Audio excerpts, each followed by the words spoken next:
Mr. Kalra borrowed Rs 135,000 to meet the expense of his son's education. If the rate of interest is 12% per annum compounded annually, then how much amount will have to pay after 2 years and 3 months to settle the amount?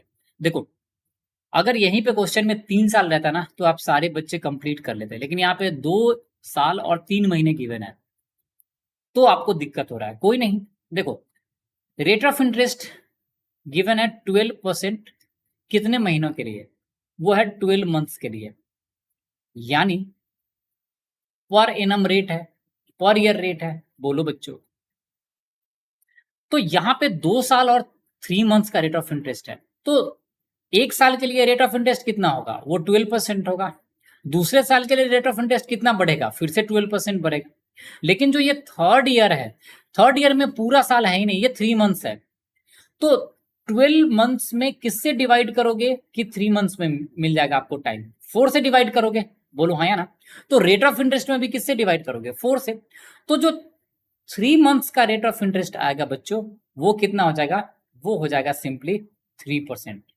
आपने time को divide कर दिया है किससे, 1/4 से, तो rate of interest को भी किससे डिवाइड करोगे, इसको भी डिवाइड करोगे 1/4 से, तो सिंपली आपको मिल गया कितना, 3%।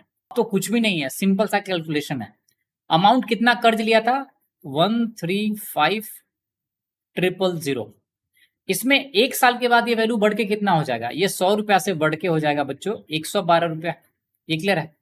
अब ये वाला जो पूरा अमाउंट है अगले साल के लिए प्रिंसिपल की तरह काम करेगा, तो इसमें किससे मल्टीप्लाई करोगे, पूरे वैल्यू में इसमें मल्टीप्लाई कर दोगे, फिर से ये 100 रुपया से बढ़ के कितना हो जाएगा, 112।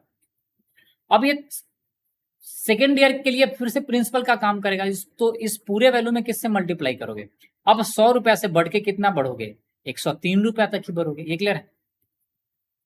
2 जीरो से 2 जीरो ये कैंसिल आउट हो जाएगा, 1 जीरो से ये 1 जीरो कैंसिल आउट हो जाएगा। ये क्लियर है। अब यहाँ पे थोड़ा सा कॉमन सेंस का यूज करना होगा। यहाँ पे बच्चों लिखोगे आप 135 इंटू लिखोगे 112 इंटू 112 और इंटू लिखोगे 103 और डिवाइडेड बाई क्या है, वो है। अब यहां से 135 रहने दो, 112 का स्क्वायर आपको पता है, 112 का स्क्वायर मैंने बताया है कैसे स्क्वायर निकालते हैं। 112 प्लस लिखोगे 12 और साथ में 12 का स्क्वायर 144, तो ये हो जाएगा 12544 इंटू लिखोगे 103 डिवाइडेड बाई क्या होगा, 1000। ये क्लियर है। देखो यहां से 5 से डिवाइड करोगे तो 5 से आ जाएगा 200 और 5 से इसको डिवाइड करोगे तो ये आ जाएगा 27।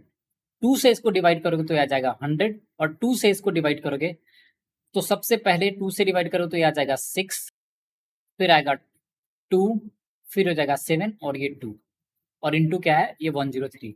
तो अल्टीमेटली ये वैल्यू आएगा 27 into 6 272 into 103 and divided by क्या है, 100। अगर आप इसको मल्टीप्लाई करोगे तो ये वैल्यू आएगा बच्चों 1744232 एंड डिवाइडेड बाई क्या होगा, 100। देखो यहाँ पे तो मैंने पहले से मल्टीप्लाई करके ले आया था, थोड़ा बहुत तो आपको काम करना पड़ेगा ना। तो अल्टीमेटली आ जाएगा यह 174424.32। सो हमारा आंसर क्या होगा, option number A. I hope आपको ये समझ में आ गया होगा। So thanks for watching the video. If you like the video do subscribe the channel and share the channel with your friends.